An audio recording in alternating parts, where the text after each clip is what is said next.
Guys, welcome to my channel Black Lens. If you're new here, thanks for stopping by, and consider subscribing because it does help push the video out there to other people to see. Now, in today's video, what we'll be talking about, or what we are going to be looking at, is why did I decide to join the military, right? Of all the other options that I could have chosen to go to college, I could have just found a civilian job. Why did I put myself in this position, right? Before we start anything, I'll give you guys a brief overview. Just a general summary about who I am, what my story has looked like. I wouldn't go super much into details or anything like that, just the surface. So I moved from Ghana. Ghana is West Africa, right? For those who don't know. Now, Ghana is different from Guyana. Guyana is a different place. Ghana is a different place. If you hear the country that has the most arguments with Nigeria, that is Ghana. They are siblings, we fight with them all the time, but we love them to death. So Ghana, Nigeria, that's the type of Ghana I'm talking about, not Guyana. Guyana is something different. Now, I diverted a little bit, but I just had to make that clear. I moved from Ghana to the US. And just like everyone else, you move out here for a better life, right? Now, when I came here,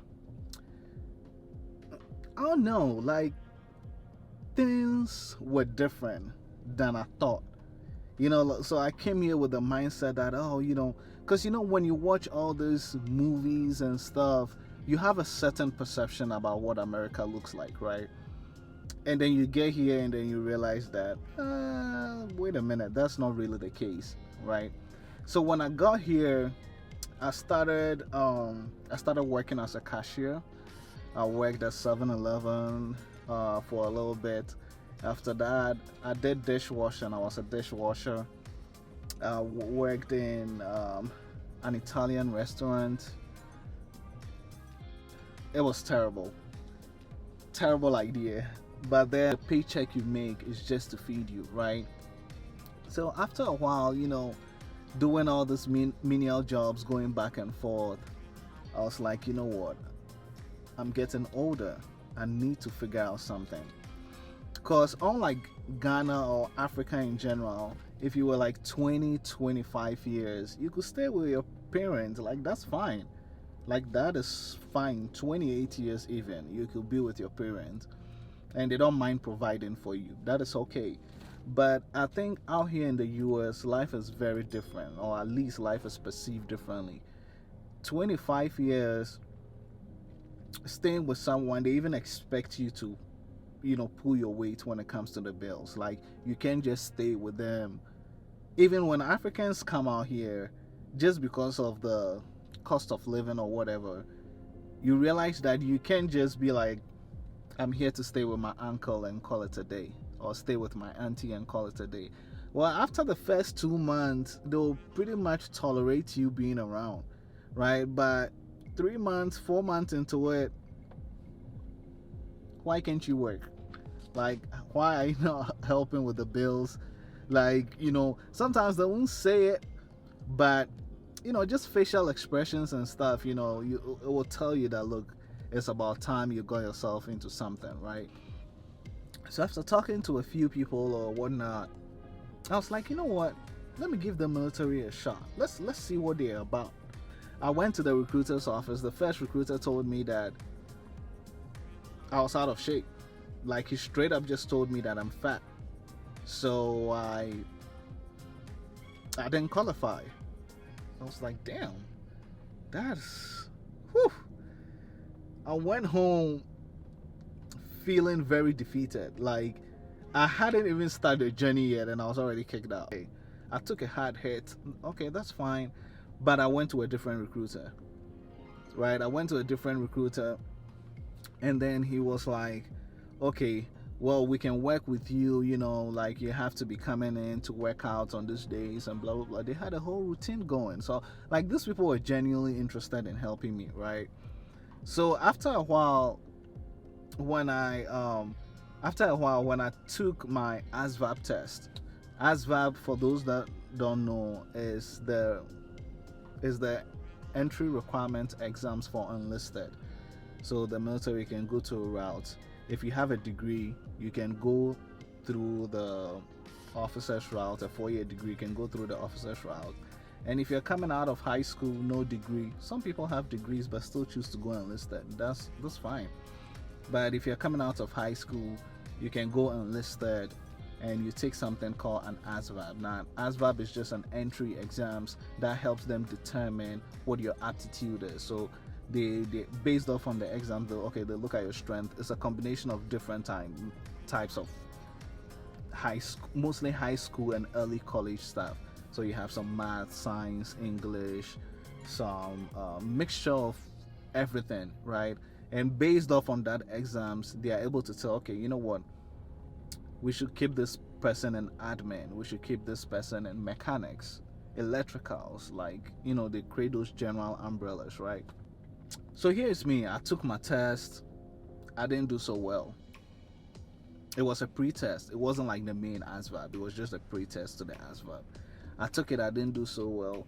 And then because I didn't do so well, like, my recruiter was sort of disappointed in me. Like, I realized that every time that I went there after that day, it wasn't the same. So I stopped. Going there. I was like, yeah, like, it was just a different feeling anytime I went there. I was like, nope, I cannot do this. I can't pretend to put up with this. I couldn't do it. So I went to a different recruiter's place. This time around, I studied and got myself together. We started the process. The process I'll leave for a different video because that will be super long. So I'll leave it for a different video.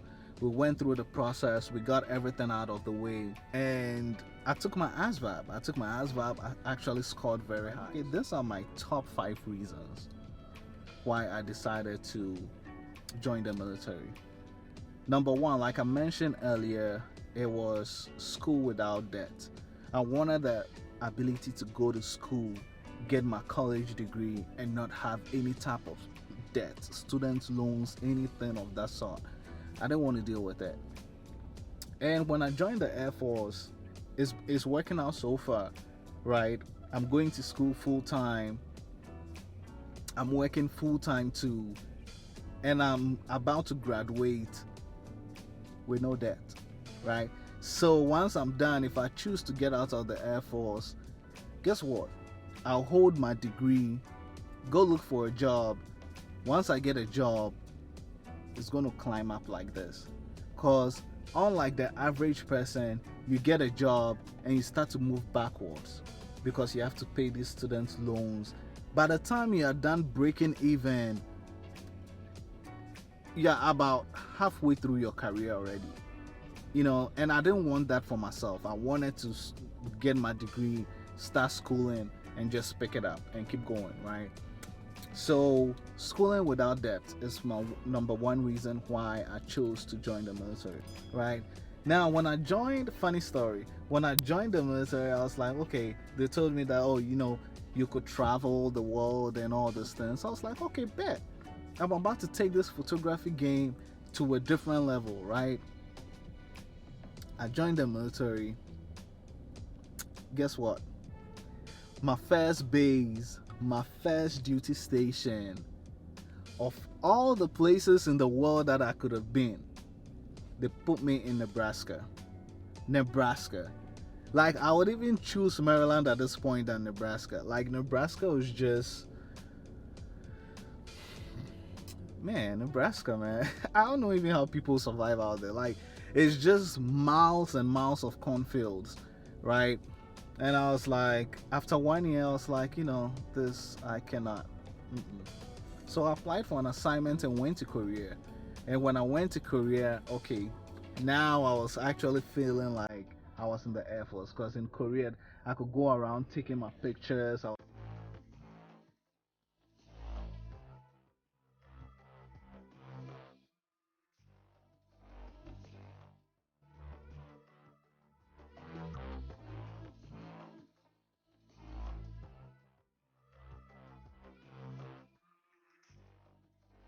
different country, making friends with Koreans.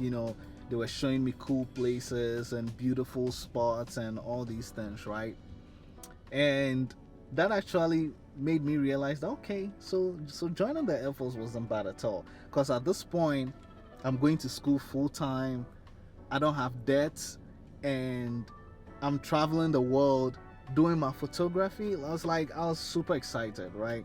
Now, the third reason why I joined the military was job stability, right? I wanted to wake up knowing every day that I have a job that is always going to be there for me, except I screw up myself. But I don't want someone just waking up and based on the weather, they'll be like, okay, you know what? It's over. It's a wrap. Watch this. You're pre-fired.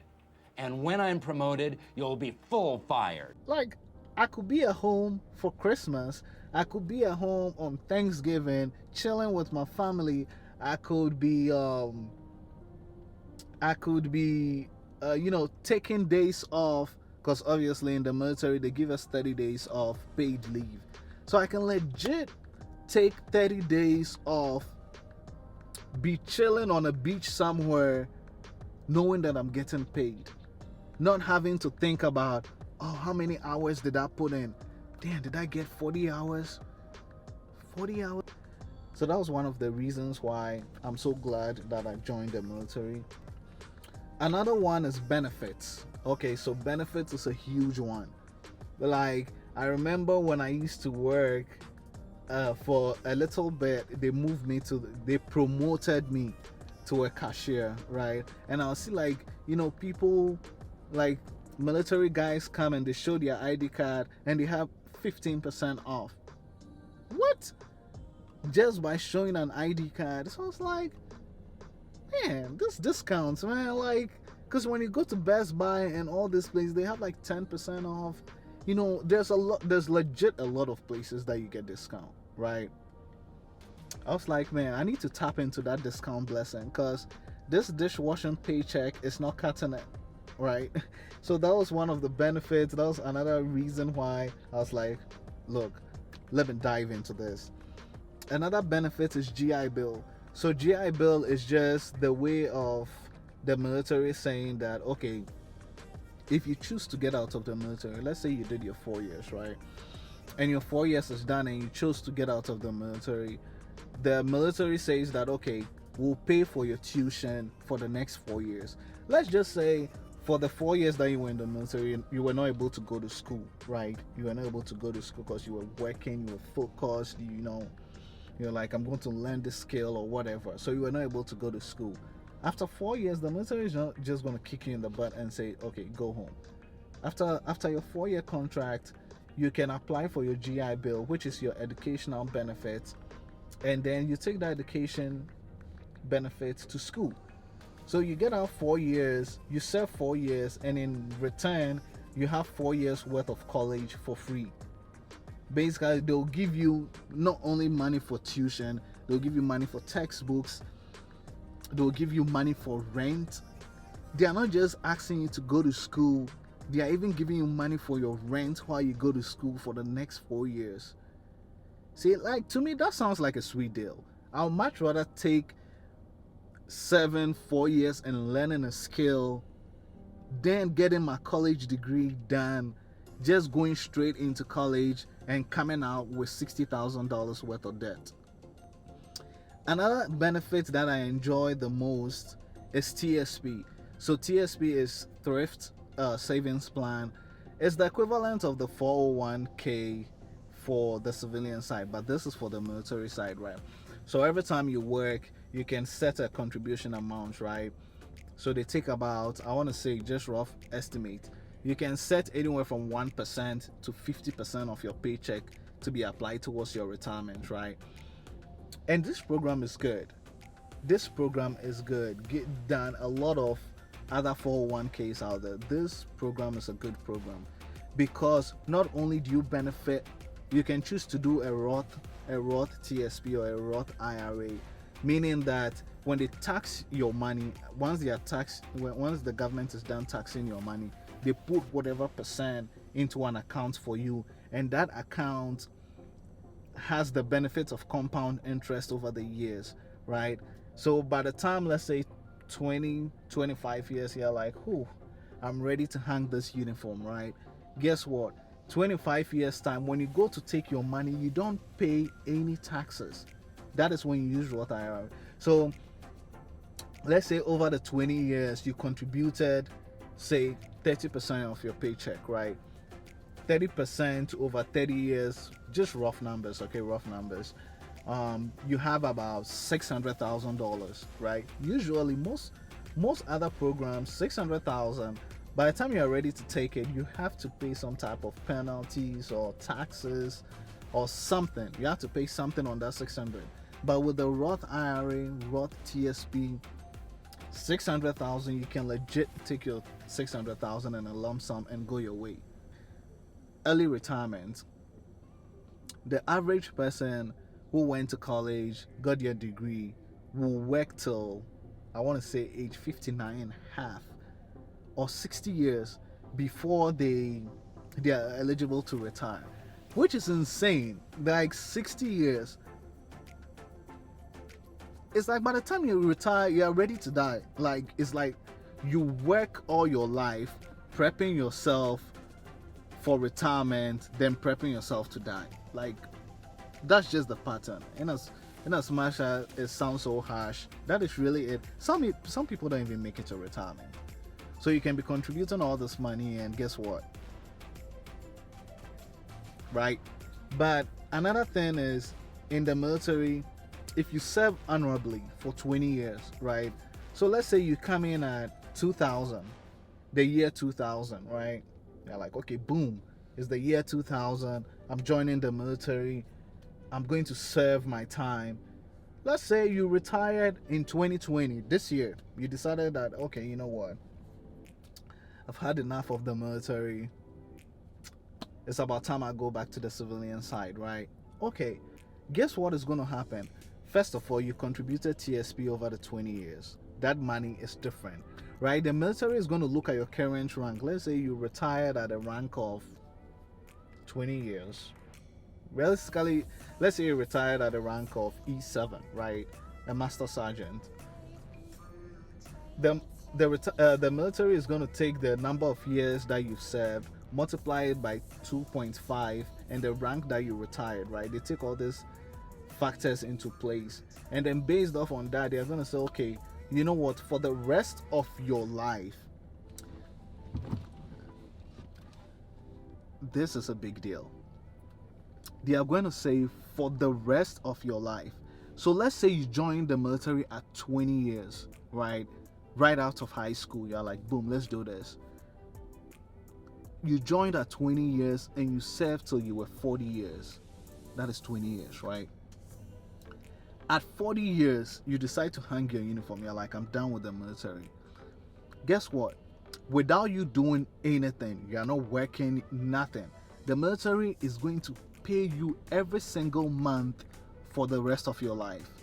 So now look at it this way. If you chose, let me not say if you chose, because we don't really choose our destinies, or not destinies. We don't really choose when we die, right? Let's say, but God decided to grant you till average 75 years. From 40 years to 75 years, guess what? The military is going to pay you every single month just for serving honorably for 20 years. That is a big deal that you don't find anywhere, at least not that I know of. That is a big deal. So this retirement, early retirement, and what most people do is that what? They serve 20 years, they get out of the military, and they come back as contractors. So they come back as civilians, mostly to do the same job or a different job, and then they serve for another 20 years. So you serve from age 20 to age 40, right? You retired from the military. From age 40, you decided to serve another 20 years as a military civilian employee, right? So at age 60, you're having 2 retirement checks coming through. And mind you, throughout age 20 to age 60, let's say you're just contributing your TSP. You see, so you can quickly see how that adds up. So by the time you're age 60, you have 2 retirement checks. Let's just say the average retirement check per month, it's not really much, usually around $2,000. That's still money. That's still money. Like you're chilling at home and getting $2,000 in your mailbox every month. That's still money. So let's say $2,000 each from each retirement, right? So $4,000 a month just from chilling at home. You see how quickly that adds up? And usually by age 60, a lot of people have bought their houses, they are paid off, your cars are paid off, your kids are in college. And mind you, if you did not, you remember I talked about the GI Bill, right? Mind you, if you did not take your GI Bill to go to college, right? That is what I'm doing right now. So I'm in the Air Force right now. I mentioned earlier that I'm doing full-time school and full-time work, right? I'm doing full-time school because the Air Force has a program called Tuition Assistance, where every year I'm giving like $4,000 to go to school. Now you can do it one of two ways. What I do is I use that $4,000 because it's free money. The government is giving it to me. And then I apply for financial aid. You can apply for financial aid. If you have good GPAs, you get a lot of scholarships. I use scholarships and tuition assistance to go to school. So meaning while I'm working full-time, I'm going to school full-time. So by the time my contract is up, at least I have a bachelor's. If you really push it, you can get your master's before your 6 years is up. See? So by the time your 6-year mark is up, you're coming out with your master's degree, debt-free. You have your GI Bill. You can choose to go do another program, a different master's degree, a different bachelor's degree with your GI Bill. Or you can be smart enough and pass that GI Bill on to your child. So your immediate child, you can pass that GI Bill on to them. So that when it's time for them to go to college, guess what? Your GI Bill, your 4-year worth of college, free tuition, housing, money for books, you just pass all that benefit on to your son or daughter. So at this point, I don't think you even need a college fund. But if it was me, I'll do a college fund just in case. But you don't need a college fund because you can just directly pass, or you can pass it on to your spouse. Maybe your spouse has a master. She's trying to, finesse and get a master. She already has a bachelor. She's trying to get a master's degree. You can pass on that benefit to her. You see, so that is some of the advantages and some of the reasons why I personally chose to join the military. And after joining, initially I was like, you know what? I'm going to do my 4 years and I'll be out. I'm past my 4-year mark and I'm still in. If it was that bad, I don't think I'll be here. Thank you guys for watching this video. If you have any questions, please feel free to leave it in the comment section below, and consider subscribing because it does help me put out more quality content like that.